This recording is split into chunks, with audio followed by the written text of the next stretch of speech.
কাজ হতে পারে না যে আপনার গানের আওয়াজে আশেপাশে মানুষ ডিস্টার্ব ফিল করতে পারেন।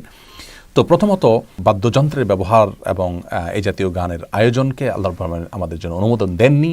বিবাহকে কেন্দ্র করে যে দব বাজানোর অনুমোদন রয়েছে, ছোট শিশুদের গান করার অনুমতি রয়েছে, এটি সেই অনুমতি নয়।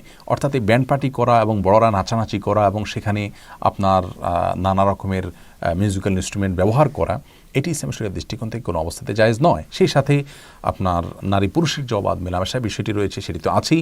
আর তার চাইতেও বড় হলো যেখানে হিন্দুয়ানি বিশ্বাস রয়েছে যার সঙ্গে একজন মুসলমান কখনো একাত্ম হতে পারেন না। বিবাহ একটি ইবাদত, এটি একটি ধর্মীয় কাজ। বিবাহের সময় আমরা চেষ্টা করি যে ইসলামী পদ্ধতিতে বিবাহটা শুদ্ধভাবে যেন সম্পাদিত হয়। তো সেই বিবাহকে কেন্দ্র করে যে সমস্ত আনুষ্ঠানিকতা আছে সেখানে যদি অনইসলামিক বা ইসলাম সমর্থন করেন এমন কোনো কাজ আমরা করি, তাহলে সেটি কোন অবস্থাতে একজন মুসলমানের জন্য জায়েজ হতে পারে না। অতএব আমাদেরকে সুস্থ শুদ্ধ সংস্কৃতির পথে ফিরে আসতে হবে। আর উদারতার নামে বা দেশীয় কালচারের নামে ভিন্ন ধর্মের সংস্কৃতিকে নিজেদের মধ্যে ধারণ করার কোনো সুযোগ থাকতে পারে না। আল্লাহ তাআলা আমাদের সকলকে বিষয়গুলো উপলব্ধি করার তৌফিক দান করুন। আসসালামু আলাইকুম ওয়া রাহমাতুল্লাহি ওয়া বারাকাতুহু।